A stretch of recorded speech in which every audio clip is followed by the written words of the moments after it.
안녕하세요. 워런 버핏처럼 매일 신문을 박전mon께 읽으면서 투자의 고수가 됩시다. 웜의 신박 오늘 4월 9일 화요일 순서입니다. 네. 자, 내일은 선거날이더라고요.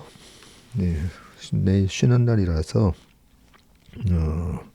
선거를 오늘 제 친구가 요렇게 문자가 왔었더라고요. 보니까 우리가 투표를 하는 이 한 표의 가치가 얼마냐면요, 6천만 원이랍니다. 6천만 원.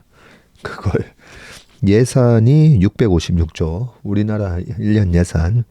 그리고 국회의원들이 4년 임기인가요? 국회의원 임기도 몇 년인지 잘 모르겠네요. 보통 미국은 4년인데 우리나라 대통령은 5년이고 국회의원도 몇 년 합니까? 하도 이 정치 쪽은 잘 모르다 보니까 국회의원이 몇 년 하는지 이건 굉장히 상식인데 무식하다는 얘기 들을 것 같네. 자, 임기만큼 곱하고 4년이라고 해서 곱하면 그러면 그 임기 46, 24, 45, 20 해가지고 그러면 예산이 뭐 엄청나다, 그죠? 한 2,400, 300조 넘는데 요걸 갖다가 유권자에 4,400만으로 나누면 한 표당 6천만 원이라고 한다고 합니다.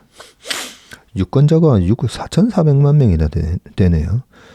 우리나라 인구 5,200만 중에 그러니까 미성년자, 특히나 애들이 요즘 출산율이 낮아져가지고 그죠?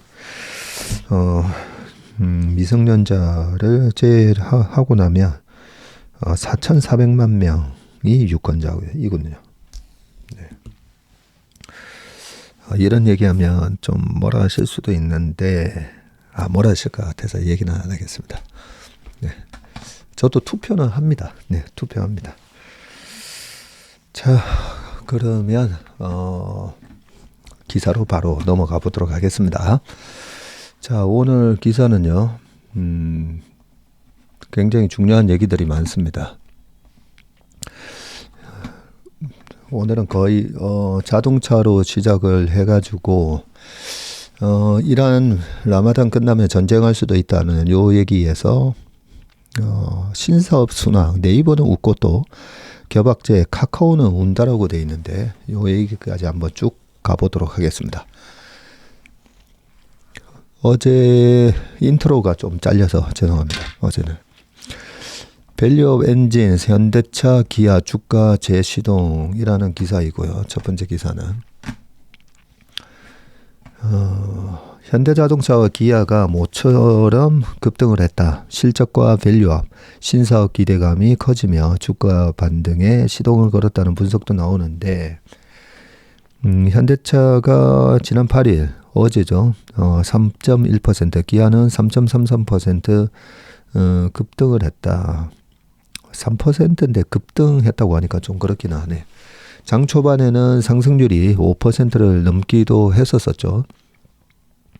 그동안 반도체로 수급이 쏠리면서 현대와 기아 주가는 고점 대비 10% 이상 하락했는데 이달 들어서 환율 효과에 따른 실적 전망치가 긍정적으로 나오면서 반등하기 시작을 했다. 시장에서는 판매 부진으로 영업이익이 감소할 것이라는 예상이 대부분이었고요. 이게 시장 지금 컨센서스입니다. 하지만 이달 들어선 양사 모두 작년보다 이익이 소폭 늘어날 수 있다는 기대가 나오고요. 특히 기아는 올해 1분기에도 11%의 영업이익률을 달성해서 6분기 연속 두 자릿수 영업이익률을 기록할 것으로 전망이 된다. 지난 5일 기아 인베스터 데이에서도 경영진은 시장 환경에도 불구하고 기존 목표치를 달성할 수 있다는 자신감을 보여줬다. 이준성 메리츠증권 연구원이 6월 현대차 인베스터 데이에서는 주주가치 제고 방안이 발표될 예정인데 6월? 현대차 인베스터 데이 6월 달에 요런 걸 하네요. 실적이 좋으면 주주환원 규모도 커질 것이라고 설명을 했고요. 외국인들은 이날 삼성전자 한 2천억에 이어서 현대차 756억 원으로 많이 사들였고요. 기아 순매수 규모도 한 140억 샀다고 합니다. 총선이 가까워지면서 장기적으로 밸류업 프로그램을 추진하려는 정부 의지가 부각되고 있고 현대차 그룹 신사업이 구체화되고 있다는 점도 호재다. 현대차 그룹은 올해 모든 차종을 소프트웨어 중심 차량 SDV로 전환한다고 밝혔고요. 이를 통해 이 분야 선봉장인 테슬라를 뛰어넘는 경쟁력을 갖추겠다는 전략이다. 또한 주요 신사업으로 육성하는 로보틱스와 도심 항공교통 UAM 분야에서는 상용화 속도를 높이는 데 집중하고 있다라고 되어 있습니다. 자, 계속 이 현대차 관련된 기사를 오늘은 좀 계속 후속 기사들이 계속 나옵니다. 자, 전기차 부진속의 제네시스는 쌩쌩, 현대차 올해도 전진 기어. 이런 거 보면 타이틀을 참 잘 적으신다, 그죠? 자, 1분기 영업이익 전망 상향이네요. GB80 등 고가 차량 판매도 호조되고 있고 하이브리드 차량 판매도 늘고 환율 효과까지 기대하면서 겹호재 등등 되어 있습니다. 자, 현대 기아가 실적 개선과 신사업 구체화, 기업 밸류업 프로그램 등에 힘입어서 기업 가치를 재평가받고 있고 과거 내연 기관차 시절 경영 공식에서 완전히 탈피하고 미래 모빌리티 시장을 겨냥해서 소프트웨어 중심 차량 SDV로 기업 체질 개선에 나서면서 미래 성장성에도 파란불이 커졌다는 관측이고 8일 장중 현대차와 기아 주가가 전 거래일 대비해서 각각 5% 가까이 치솟은 것은 이 같은 기대감 등이 반영된 결과라는 분석이 나오고 이달 25일 전후로 현대기아 1분기 실적 발표가 있습니다. 역대 최대 실적을 거둔 작년에 비해서 올해는 실적 기대치가 낮아졌지만 최근 들어서 이 시장은 컨센서스를 상회하는 1분기 영업이익을 발표할 것이라는 예상이 고개를 들고 있고요. 하긴 작년 연말 기준으로 환율이 1288원인가 뭐 그랬었거든요. 근데 올해 돌아와서는 계속 1300원대 이상에서 물고 있으니까 이 환율 효과가 기대되는 데다가 고마진 차량 판매 비중이 높아지고 있기 때문이다. 우리가 이걸 제품 믹스라고 하죠. 제품 믹스가 개선된다 이러면 아무래도 뭐 삼성전자 핸드폰도 보면 저가 모델부터 고가 모델 있는데 아무래도 고가 모델이 영업 마진이 높기 때문에 고마진 차량, 고마진 핸드폰 이런 거에 잘 팔려야 되는데 고마진 차량 비중이 지금 높아지고 있다 하고요. 1분기 현대차 지금 실적 컨센서스가 매출은 전년 대비해서 5.3% 늘어난 39조 7732억 원, 한 40조 매출한다 그죠? 영업이익은 그런데 1.3% 감소한 3조 5,500억 정도 예상하고 있군요. 매출은 늘었는데 영업이익이 1.3% 감소했다. 그러면 영업이익률이 떨어지는 거잖아요. 근데 주가는 보통 우리가 그래도 여전히 영업이익이 잘 나오고 있어 하면서 주식을 못 파는데 주식은 영업이익률이 떨어지는 그 초입에 일단 주식을 정리하는 게 맞다라고 늘 생각합니다. 그런 측면에서 테슬라도 22년도에 16.8% 나오다가 23년도에 작년에 9.1인가 2인가 9%인가 뭐 나왔잖아요. 그죠? 영업이익률이 떨어지면 주가는 거의 뭐 빠집니다. 자, 최근 들어서 하이투자 증권, 현대차 증권 등이 3조 6천억 원으로 매출 전망치를 높였고요. 매출 전망치를 이거는 매출 전망치를 높였다라고 하면 안 되고 영업이익 전망치를 높였다고 예, 그렇게 써야 된다 그죠? 3조 5,500억이 아니라 3조 6천억 나온다. 이렇게 해놨고요. 그러면 영업이익이 살짝 안 빠질 수가 있겠다 그죠? 조희성 하이투자증권 연구원은 물량은 감소하고 인센티브는 늘어났지만 북미하고 유럽 비중이 늘어났고 하이브리드 판매가 늘면서 고정비 감소 효과까지 있었다고 말을 했습니다.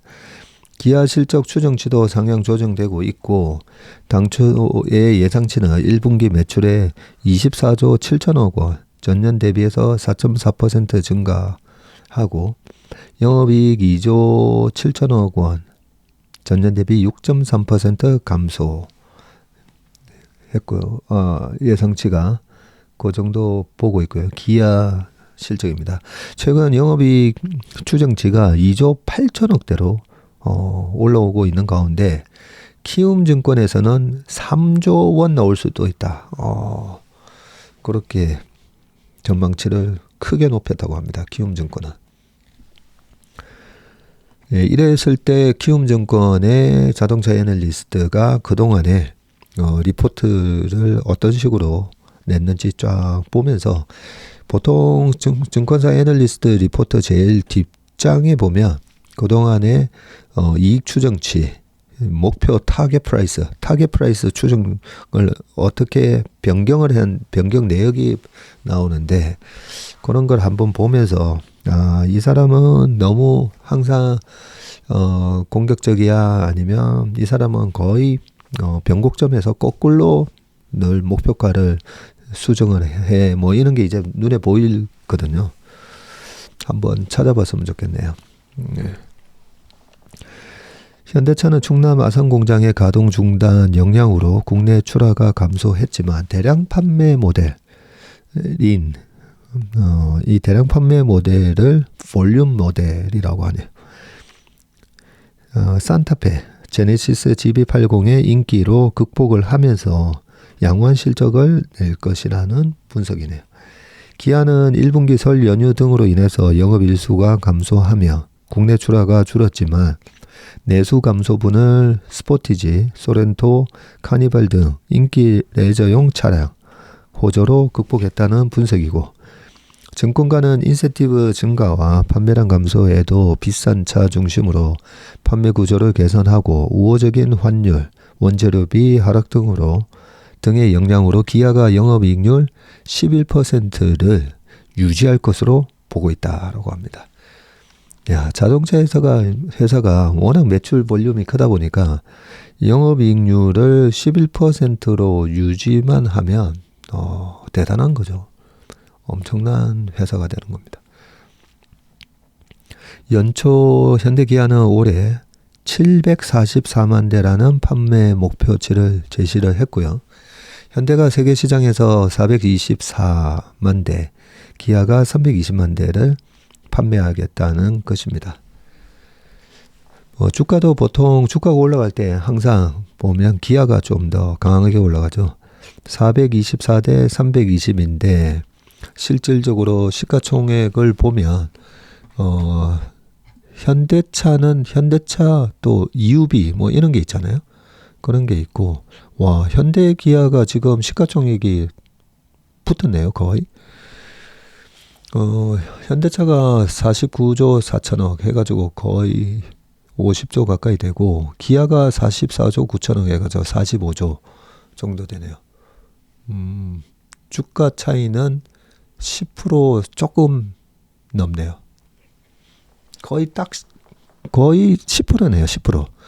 기아 45에다가 45조에다가 4조 5천억 딱 더해주면 거의 똑같습니다. 예. 기아의 1.1배. 그러면 자동차 전체 판매량으로 보면 320만 대에서 100만 대 차이가 나니까 실질적으로는 판매 대수만 보면 거죠. 거의 25% 30% 정도 시총이 차이가 나야 되는데 영업이익으로 따져보면 이렇게 지금 뭐 키움 예상대로 3조 나오고 그리고 현대차는 3조 5천억, 3조 6천억 이렇게 예상을 하고 있는 거니까 이익에 있어서는 이건 한 20% 정도 그렇게 차이가 나네요. 자, 올해 목표치를 그래서 요 시가총액은 10% 차지나지만 현대차 우선주, 이유비, 사무비 뭐 그런 것들도 다 있으니까요. 합쳐서 좀 봐야 되고요. 자, 그 밑에 계속 읽어보겠습니다. 올해 목표치를 전년 730만 대비 크게 키우지는 않았지만 고급 브랜드 제네시스와 SUV 등 고가 차량 위주로 판매량을 극대화해서 수익성을 끌어올릴 것이라는 전략이고 전기차의 인기가 주춤하고 있는 것과 관련해서는 기아가 앞장서서 하이브리드차 HEV 판매 차종을 늘려 대응하겠다는 계획을 밝힌 바 있습니다. 경기 불확실성이 높아지는 상황에서도 현대기아가 의미 있는 실적 상승을 이어가는 데다 적극적인 주주환원 정책 의지까지 내비치면서 시장 주목도는 더욱 높아지고 있다. 특히 정부가 밸류업 프로그램을 도입하며 전통적으로 시장에서 저평가받아온 자동차 기업에 대한 투자 선호도가 상당히 높아졌다는 분석이 나오고 구체화하는 현대 기아의 신사업도 기업의 성장 가능성을 높이는 데 힘을 싣고 있습니다. 현대차 그룹은 SDV 비전을 구체화하며 미래 모빌리티 역량을 강화하고 있고 SDV란 스마트폰을 실시간 업데이트해서 최신 기능과 성능을 유지하는 것처럼 자동차도 소프트웨어를 중심으로 진화하는 것을 말하고 앞서 현대차 그룹은 2025년까지 모든 차를 SDV로 전환하겠다고 밝혔습니다. 내년부터 출시되는 모든 차량은 실시간 소프트웨어 업데이트 성능을 갖춘다는 뜻입니다. 현대차 그룹은 5대 신사업 중 하나로 로보틱스, UAM 등에서도 연구개발 R&D 역량을 강화하며 차별화한 경쟁력을 갖추고 있고 현대차 그룹에서는 기아가 선제적으로 목적 기반 차량 PBB 사업에도 속도를 내고 있는데 기아는 내년 PB5를 시작으로 PBB 제품군을 순차적으로 출시를 해서 다목적 전기차로 전기차 풀 라인업을 갖추겠다는 계획입니다. 현대기아를 바라보는 글로벌 주요 신용평가사의 시선도 달라지기 시작했다. 기사 되게 잘 쓰셨네요. 신용평가사는 그러면 이 회사에 대해서 어떻게 신용평가를 하고 있는지 이런 것까지 조사를 해주셨네요. 자, 지난 2월 무디스는 현대차 신용등급을 기존 BAA1에서 A3로 상향했으며 피치도 트리플 B 플러스에서 A-로 올렸다. 지난 2월 2달 전 있다 그죠? 근데 그 전에 보니까 트리플 B 플러스니까 아주 높은 그런 신용 등급을 받은 건 아니었네요. 자, 앞서 1월에는 S&P가 현대차의 신용 등급 전망을 안정적, 스테이블에서 긍정적, 포지티브로 상향 조정을 했었네요. 장문수 현대차 증권 연구원은 현대차 그룹은 올해 미국 서베너 공장 가동과 내년 SDV 적용 모델 출시, PBB 모델 론치, 2026년 이후 데이터 기반 서비스 사업과 로보틱스, 미래 항공 모빌리티 AAM과 접목된 솔루션 사업 공개 등을 앞두고 있다면서 다양한 전략적 성과로 미래 성장과 생존 능력 강화가 기대된다고 말을 했습니다.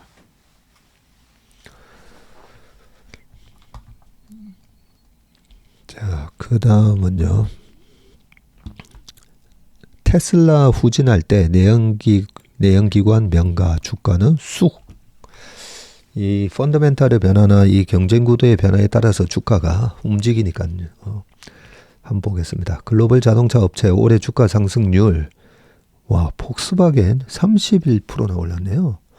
GM이 25.4, 토요타 22.4, 포드 13.4.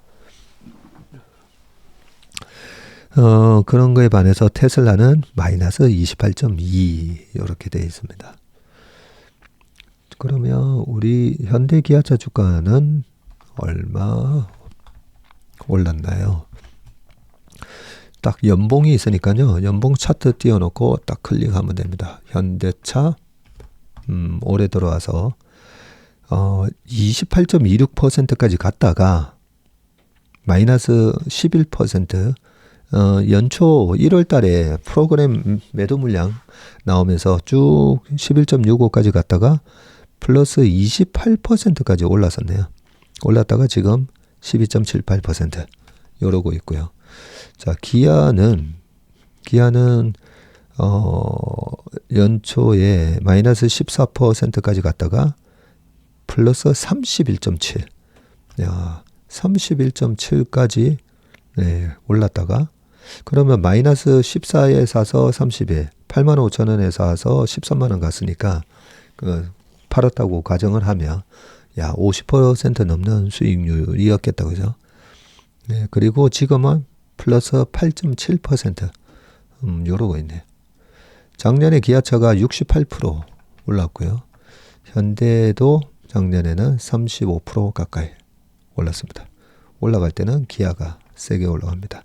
2020년 코로나 때도 기아가 59%, 현대네요. 현대가 59%, 기아는 20년도에 요때는 기아가 40.86 오르고, 그 다음에 21년도에 기아가 31% 올랐고 현대는 플러스 8.8 이렇게 나왔네요. 네. 오른다고 해서 항상 기아가 항상 현대보다 잘 올라가는 것은 아닙니다로 수정하겠습니다. 자, 신문 기사를 다 읽었나요 벌써? 좀 전에 주가 상승률 요거 얘기했고, 그죠? 자, 그 밑에 계속 좀 읽어보겠습니다. 전기차 선두주자인 테슬라의 주가는 큰 폭으로 하락한 가운데 그동안 내연기관에서 시장 주도권을 가졌던 글로벌 자동차 회사들이 오히려 실적 기대감이 커지고 있는데, 특히 전기차 시장 둔화 속도가 빨라질 것이라는 회의론이 확산되면서 전통의 내연기관 자동차 제조사들이 반사 이익을 톡톡히 누리고 있고요. 당분간 하이브리드 차량의 인기가 계속될 것으로 예상되면서 토요타, 현대차, 기아 등 하이브리드 차 비중이 높은 자동차 회사들의 들에게 전기차 전환기까지 시간을 벌 수 있는 기회가 왔다는 분석도 나옵니다. 강성진 KB증권 연구원은 작년까지는 테슬라가 전기차와 자율주행차로 기존 자동차 시장 점유율에 위협이 될 것이라는 예상에 내연기관 회사들 주가는 부진한 모습을 보였는데, 재작년까지 그리고 그러나 전기차로의 장기적인 패러다임 전환이 예상보다 빨리 이루어지지 않을 것이라는 전망이 확산되면서 레거시 자동차 회사들의 주가가 회복됐다고 말을 했습니다. 특히 미국에서 하이브리드 차량 판매량이 증가하며 하이브리드 차를 생산하는 자동차 회사들이 본격적으로 수혜를 볼 것이라는 전망도 나옵니다. 송선재 하나증권 연구원은 몇 년 전만 하더라도 현대기아의 하이브리드 비중이 5%였지만 지금은 10%가 넘고 일단 전기차로 전환하기 위한 시간을 벌었다고 합니다.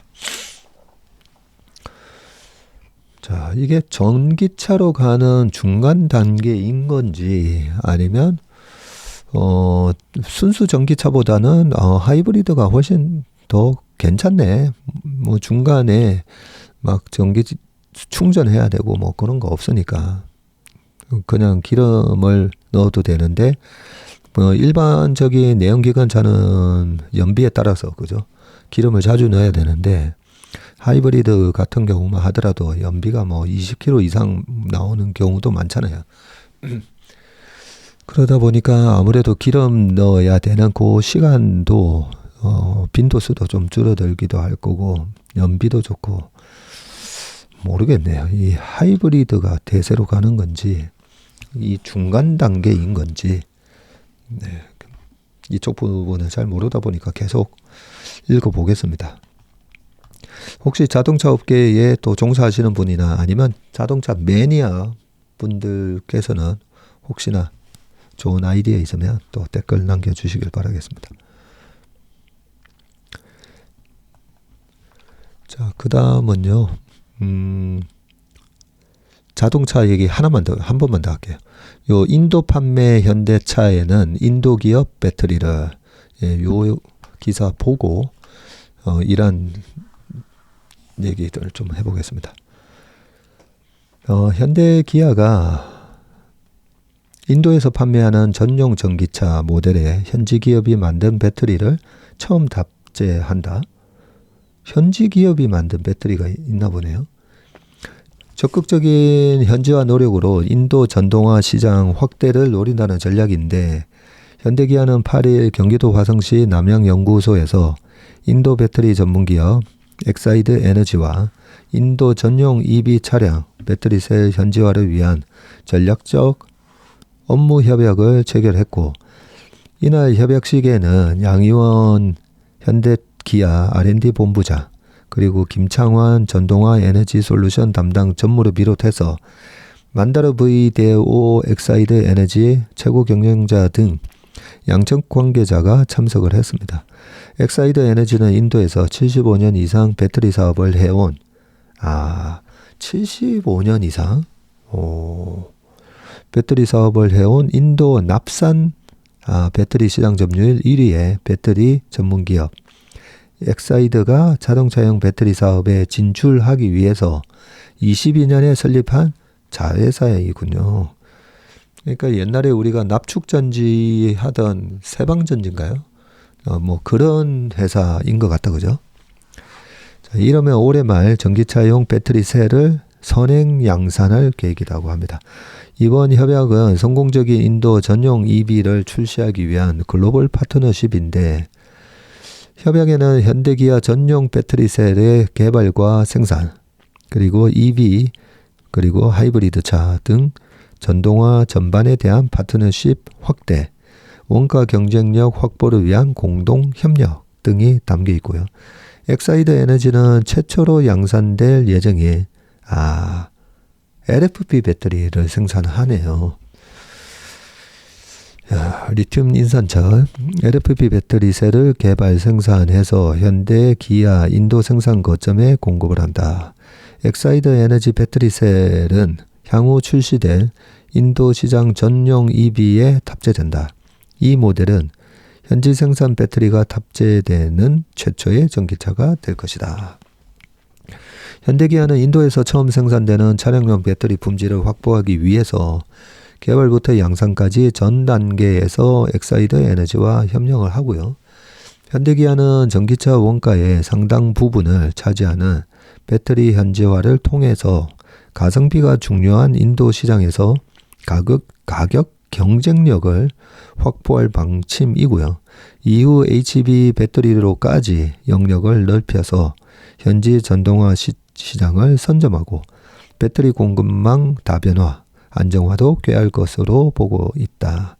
양 사장은 인도는 향후 전동화 확대가 기대되는 중요한 시장으로 초기의 원가 경쟁력 확보가 중요하다고 말을 했습니다. 네. 전기차 원가의 상당 부분을 차지하는 배터리 현지화를 통해 가성비가 중요한 인도 시장. 가성비. 그러니까 아주 지금은 럭셔리한 차를 인도에서 만들어서 파는 게 아니고 이 보급형이면서 싸고 좋은 차를 만들어야 되다 보니까 배터리도 LFP 배터리를 생산을 하려고 하나 보네요. 이런 거 보면 LFP 배터리는 약간 중저가 모델에 들어가는 배터리고 아주 하이엔드급 타이칸이라든지 뭐 이런 하이엔드급은 또 3원계 써야 되고 약간 뭐 그런 분위기다 그죠? 네. 자, 눈에는 눈, 보복 천명한 이란 라마단 끝나는 10일 전후 고비. 요런 게 있으면 주식시장이 오늘 정강후약의 모습이 나오는 이유가 내일 선거 결과에 대한 두려움 뭐 이런 게 시장에는 반영이 안 된다라고 봅니다. 주가에 우리나라의 총선의 결과가 주가에 영향을 준다라고 생각을 하면 제가 열심히 이제 총선을 분석을 하겠죠. 그런데 항상 정치적인 대통령 선거를 포함해서 우리나라 대통령 선거입니다. 우리나라 대통령 선거, 우리나라 총선, 저는 주식시장에 대한 영향력을 항상 중립이라고 보고, 네. 그래서 누가 대통령이 됐을 때 약간 이념에 따라서 이쪽 대통령이 되면 저 대통령 때문에 나라 망할 것 같아. 또 이쪽 대통령이 되면 또 저 사람 때문에 나라 망할 것 같아. 다들 그렇게 얘기를 하시잖아요. 그래서 그런 질문을 가끔씩 이제 지점 설명회를 가면 그런 질문을 한 번씩 하십니다. 네. 그럴 때마다 정치는 중립으로 보시는 게 오히려 이 정치적인 것 때문에 아유 시장 안 될 거야 라고 보거나 정치적인 것 때문에 시장 될 거야 라고 보는 거는 굉장히 위험하다는 거죠. 그래서 정치는 중립으로 해놓고 내가 투자하는 기업을 분석을 하는 게 좋습니다. 자, 6개월을 넘긴 가자 전쟁이 잠시 소강 상태에 접어든 가운데 더 큰 전쟁의 공포가 중동을 지배하고 있다. 이러면 이번 주 중 이란이 이스라엘에 대한 보복 공격에 나설 수 있었어다. 일각에서는 이스라엘과 팔레스타인 무장 정파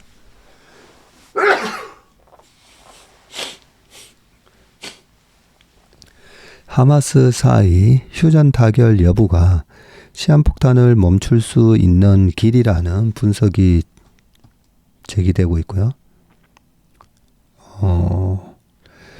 자, 7일 이란의 타스님 통신에 따르면 이란 최고 지도자의 군사 고문인 야히야 라힘 사파피는 이날 이스라엘의 해외 주재 대사관들은 더 이상 안전하지 않다면서 이스라엘과의 충돌은 정당하고 합법적인 권리라고 밝혔다.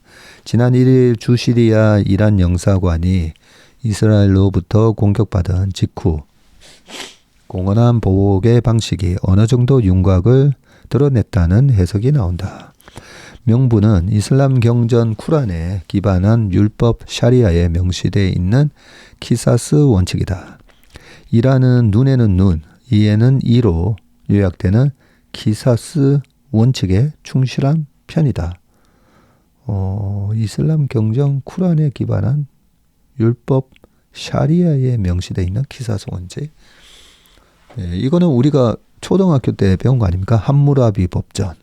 고대 바빌로니아의 함무라비 왕이 만든 함무라비 법전에 보면 요 얘기가 있다라고 돼 있었지 않습니까? 눈에는 눈, 이에는 이. An eye for an eye, a tooth for a tooth. 영어로는 그랬던 것 같은데. 자, 앞서 이란은 세계 최강대국 미국을 상대로도 원칙을 지켰다. 이란은 2020년 존경받는 군인인 가셈 솔레이마니 이란 혁명수비대 장군이 미국의 무인기 폭격으로 사망을 하자 5일 만에 이라크 내 미 공군 기지를 미사일로 타격을 했다.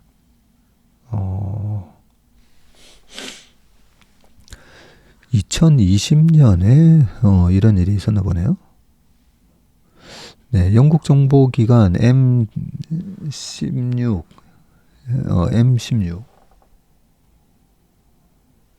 MI6인가요? M16인가요?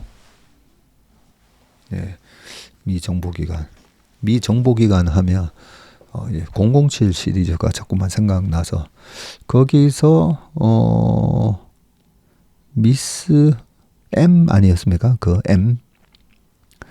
네. M 국장. 자, 여기 M16. 네, M16이라고 일단 해보겠습니다. 예.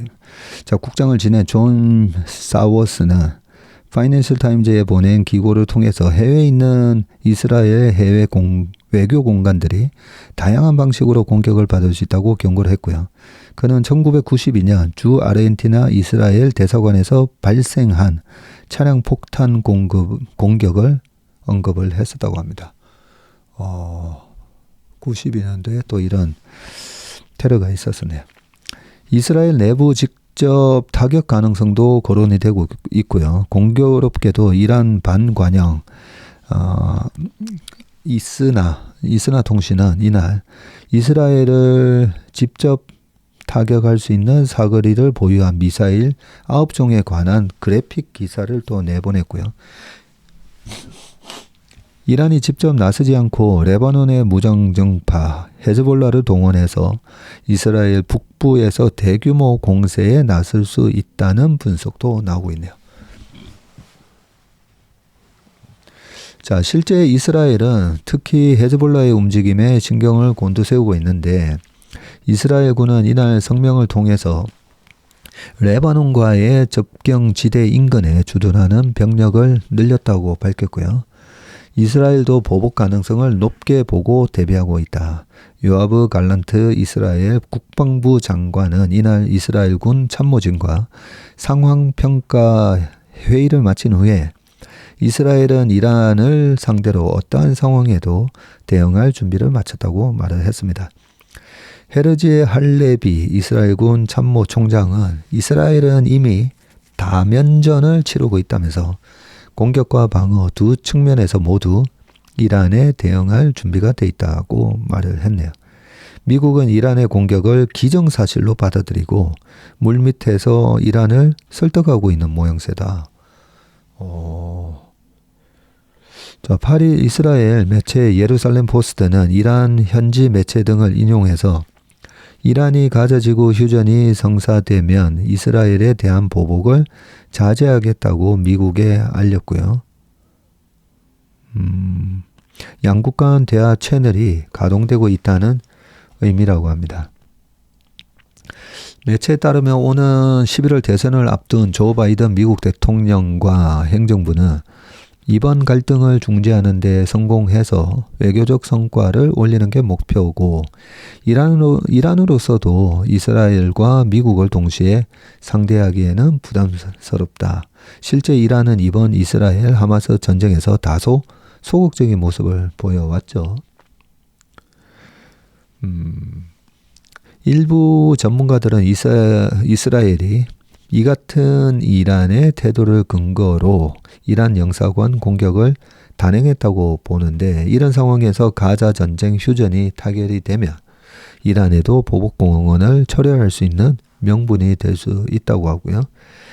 이집트 카이로에서 주말 사이 재개된 휴전 협상 결과가 주목받는 배경인데 로이터 통신에 따르면 이집트 국영 알카헤라 뉴스는 이날 이집트 고위 소식통의 말을 인용해서 모든 당사자가 기본사항에 합의했다고 보도를 했네요. 매체는 협상 중재국인 카타르와 하마스의 협상 대표단이 이틀 내에 다시 만나 최종 합의 조건을 확정할 예정이라고 전했고요.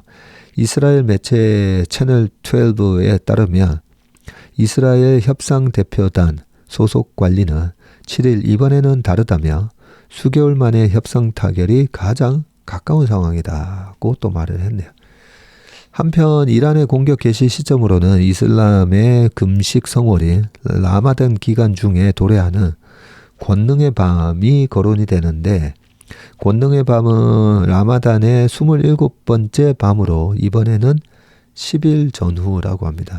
무슬림들은 권능의 밤을 라마단 기간에 가장 신성한 밤으로 여긴다고 합니다. 여기서 보니까 채널 12에서 일자를 요렇게 썼네요. 그러면 아까 그게 M12가 아니라 Mi6 겠네요. 보니까 Mi6, MI6. 네.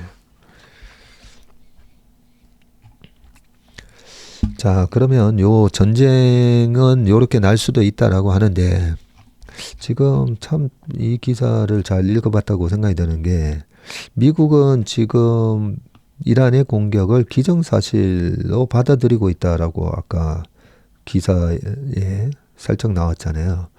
그러면 실제로 이란이 공격을 하면 주식시장에는 어떻게 영향을 줄까? 이게 궁금하지 않습니까? 그죠?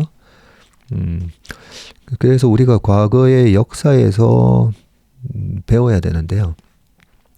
자, 1979년 12월 24일이었던가? 뭐, 크리스마스 이브 때였던 것 같은데, 그때 소련이 아프가니스탄을 침범을 하게 되고, 그러면서 그때 당시도 특수작전이라고 해서, 아프가니스탄을 공격을 했는데, 그 전쟁이 10년 갑니다. 10년. 1989년 2월쯤에 그 휴전이 되거든요. 자, 그 전쟁이 있었고요. 그 전쟁이 있었을 때 공교롭게도 1980년 4월 달에 그때 폴 볼커가 물가 잡겠다고 난리쳤을 때, 그 79년도에는 또 2차 오일 쇼크도 있었었죠. 그러면서 물가 잡겠다고 난리쳤을 때인데 1980년 4월 달에 미국의 CPI가 14.8인가 딱 전쟁이 일어나고 6개월 뒤에 CPI 고점이 나옵니다.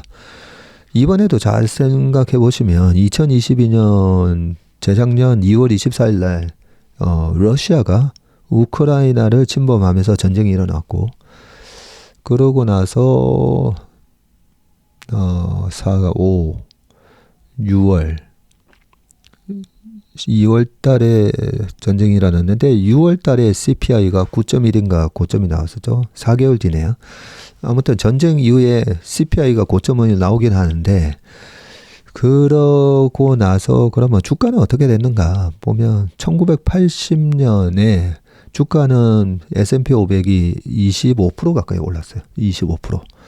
그리고 81년도에는 S&P 500이 한 9% 빠졌다가 82년도부터 89년까지 82, 83, 84, 85, 86, 87, 88, 89 8년 내내 주가가 오르는데, 자, 그때 그러면 지금 이런 전쟁이 없었나 보면 1980년에 9월 22일이었을 겁니다. 아마 9월 22일 날 이라크, 그때 후세인 이라크의 대통령이 이란을 공격을 합니다.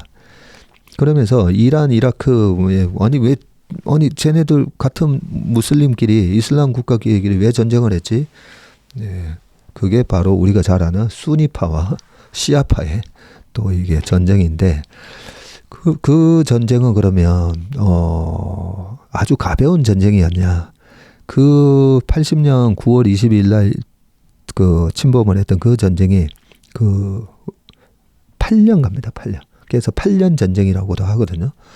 8년 동안이라고 합니다. 1988년까지 그 전쟁이 이어졌기 때문에 소련은 아프가니스탄 침범했죠. 1980년 9월 달에는 또 이라크가 이란을 침범했죠.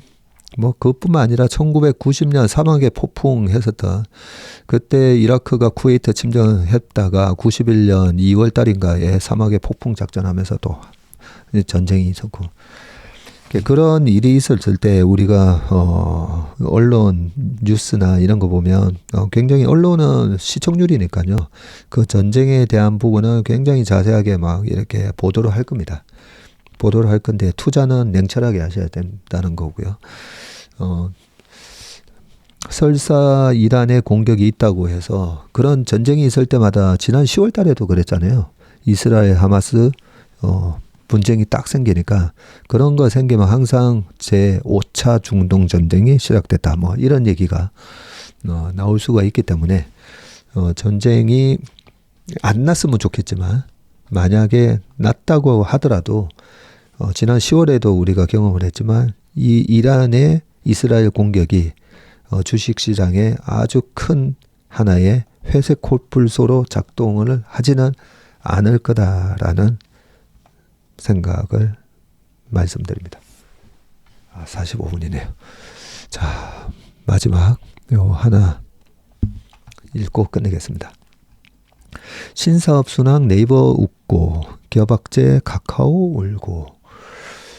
자, 보니까 지난주에도 네이버가 주가가 빠지니까 계속 이래 밑에 걸어 놓으셨던 분들이 많이 사지다 보니까 개인 투자가 주식 투자 1등이 돼 있는데 주가가 계속 빠지니까 많이 걱정되실 거 아닙니까? 그죠?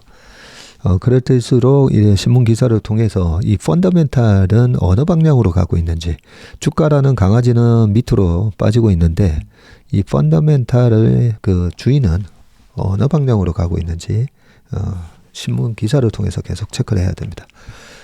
자, 네이버 카카오 등락률 올해 1월 2일 종가 대비해서 지금 네이버 16%, 카카오도 15% 빠져 있습니다. 자, 국내 대표적 성장주로 꼽히는 네이버와 카카오가 최근에는 상반된 주가 흐름을 나타내고 있는데, 연초 이후 부진한 주가 등락률을 이어오던 두 기업 중에서 네이버는 최근 반등 기미를 보이는 반면 카카오는 각종 악재가 겹치면서 여전히 약세를 벗어나지 못하는 모습이다. 연초 이후 수익률 보니까 뭐 도찐 개찐이다, 그죠? 주가는 하고 밑에 한번 쭉 볼게요. 주가 얘기는 건너뛰고요. 자, 네이버는 웹툰과 인터넷 방송 등 신사업 분야에서 점차 호실적을 내며 이달 들어 반등 기미를 보이고 있다. 근데 이 정도는 기미가 안 보입니다, 아직은. 반면 카카오는 메신저 광고 위주의 사업 모델이 지속되는 한편 임원 선임 등 크고 작은 각종 논란이 있어서 투자자들의 실망감에 하락세가 이어지고 있는데, FN가이드에 따르면 네이버는 올해 1분기 매출액이 2조 5천억, 그리고 영업이익은 3,889억 원의 실적을 기록할 전망이다. 네, 올해 1분기가 한 3,800억대, 2Q, 3Q, 4Q로 가면 다 4천억대가 나오는 걸로 우리가 한번 봤었죠. 이는 전년 동기 대비해서는 각각 9.99, 매출은 거의 10% 증가하고요. 영업이익도 전년 동기 대비해서 17.7%나 늘어나네요. 특히 한국투자증권에 따르면 네이버의 1분기 커머스 매출액은 6,879억 원으로 1년 새에 13.5% 상승할 전망인데, 이는 최근 알리익스프레스, 테무 등 중국 유통기업의 선전으로 네이버가 경쟁에서 열의를 보일 것이라는 기존의 우려를 불식하는 수치다. 그렇네요. 커머스 매출이 뭐 되게 많이 줄 것처럼 얘기가 많이 나왔는데 1년 새에 13.5% 상승을 하네요. 또 최근 사업을 개시한 인터넷 방송 플랫폼 치지직이 가파르게 성장하면서 기존 국내 1위 플랫폼인 아프리카TV의 시청자 수를 넘어서고, 그래요? 아프리카TV 시청자 수를 넘어섰나요? 자회사인 네이버 웹툰의 영업이익이 올해 흑자로 전환한다는 전망이 나오는 등 신사업의 개선도 계속되고 있다. 외국인은 지난달 네이버 주식을 하루 수백억 원가량 계속해서 순매도했죠. 근데 이달 들어서 순매수로 전환을 했다고 합니다. 카카오는 올해 외형 성장에도 임원의 선임 논란, 그리고 회계 처리 기준 변경 등 악재로 투자자의 불만을 사면서 부진한 주가 흐름을 보이고 있고, 자, 카카오 역시 올해 1분기 매출은 2조 478억에 영업이익은 1,353억을 예상을 하고 있네요. 영업이익률이 10%가 안 된다, 그죠? 2조면 2천억 정도는 벌어야 되는데 1,353억이니까 262, 6%대. 근데 이 실적은 전년 동기 대비해서는 각각 매출이 17.7%, 그리고 영업이익은 무려 90%나 증가하는 수치네요. 증가량 대부분은 작년에 인수한 SM 엔터테인먼트 실적 편입 효과로 2분기부터는 실적 증가 효과가 사라질 예정이다. SM 엔터의 연결 실적이군요. 또 카카오는 최근에 금융감독원의 지적을 받고 모빌리티 가맹 택시 및 메이커스의 수수료 수익을 총액법에서 순액법으로 변경을 했는데 이에 따라서 2023년에 매출액과 영업이익이 기존 대비 각각 6.8%에서 8.2% 감소했네요. 카카오는 정규돈 전 카카오뱅크 CTO를 본사 CTO로 임명을 했는데 그가 카카오뱅크 상장 직후 스톡 옵션을 행사한 것이 논란이 됐고 이러한 사실이 알려진 지난 2일 주가가 하루 새 5%가량 하락을 했다. 외국인과 기관은 지난달 29일부터 7거래일간 카카오 주식을 각각 384억 원 그리고 1619억 원 순매도하며 주가 하락을 견인했다라고 되어 있네요. 잠깐만 카카오 주식하고 네이버 잠깐 보고 갈게요. 네이버가 30조 7천억이고요. 그리고 카카오는 22조 이렇게 나오고 있고 중요한 거는 경영진의 그동안에 좀 방만했던 경영이 확실히 좀 있었던 부분이 있고 그죠? 최근에는 여러 경영진도 대거 교체를 하고 김범수 의장님도 회사 잘 안 나오시다가 요즘은 회사도 잘 나오신다 그러고 그래서 제가 삼성전자가 HBM에서 좀 뒤처졌던 부분을 체슬리 모닝 브리프 때 이렇게 얘기했잖아요. 그동안에 전교 1등을 계속 해왔는데 이번에 시험 성적에서 여러 가지 영어, 국어, 수학 등등 다 있는데 왜 생물 시험 점수가 왜 100점이 아니라 40점이야? 너 계속 100점 맞았었는데 특히나 너 지구과학, 생물 이쪽은 자연과학 잘했잖아. 근데 왜 이쪽에서 점수가 이랬어 했더니 이번에 시험 범위 안 나오는 줄 알고 2019년도에 HBM 사업부를 그때 다 폐쇄해버렸었다 했잖아요. 그러면 이 학생이 다시 공부를 하면 이 부분을 다음 시험에는 100점을 받을 수 있는 그런 영역이 되는 학생인가. 네, 그 부분이 중요하고 두 번째는 왜 공부를 안 했는가. 저 이제 공부 안 하려고요. 예, 그래서 안 하는 건지 이 부분 시험에 안 나오는 줄 알고 안 한 거지. 그게 중요하다고 했잖아요. 예, 그런 차원에서 카카오와 네이버의 그동안에 주가가 금리가 올라가면서 똑같이 빠지긴 했지만 그동안의 카카오에 관련된 여러 기사를 보면서 이 경영진들의 약간 문제가 있었구나 라는 걸 우리가 알 수가 있었죠. 그 단적인 예가 SM 인수할 때 그 하이브가 공개 매수한 가격보다 더 기타 법인에서 막 주식을 사면서 가격을 올리는 걸 보고 그때 저는 좀 약간 눈치를 챘습니다. 카카오 정도 되는 회사가 저게 시세 조정이 되는데, 저렇게 하면 안 되는데, 그 정도 이 컴플라이언스나 리걸 이슈에 대한 그 정도 이 감이 없나? 그러면서 약간, 경영진에 문제가 있구나라는 걸 파악을 했었고요. 그런 측면에서 이번에는 재정비를 해서 다시 공부를 열심히 해볼게요라고 김범수 의장이 하는 부분이니까 실적이 이제 회복이 어느 정도 될 건가인데 실적 컨센서스를 잠깐만 보겠습니다. 올해는 8조 8천억 그리고 내년에 9조 6천억 내후년 10조가 넘어가는데 영업이익이 10조가 넘어가는데 한 1조 정도 26년 기준이고요. 내년이 9조 6천억인데 8,300억. 요렇게 좀 가이던스가 아니라 컨센서스 자체는 아직까지는 그렇게 좋지는 않습니다.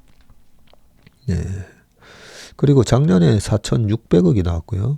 그 전 21년도에 5,800억, 5조 9천억에 5,900억 정도 나왔기 때문에 이때 영업이익률 10%를 기록을 했다가 그 다음에 작년에 이익이 망가지면서 6.1%까지 떨어졌거든요. 영업이익률을 다시 10%를 회복하는 지가 관건이 될 것 같습니다.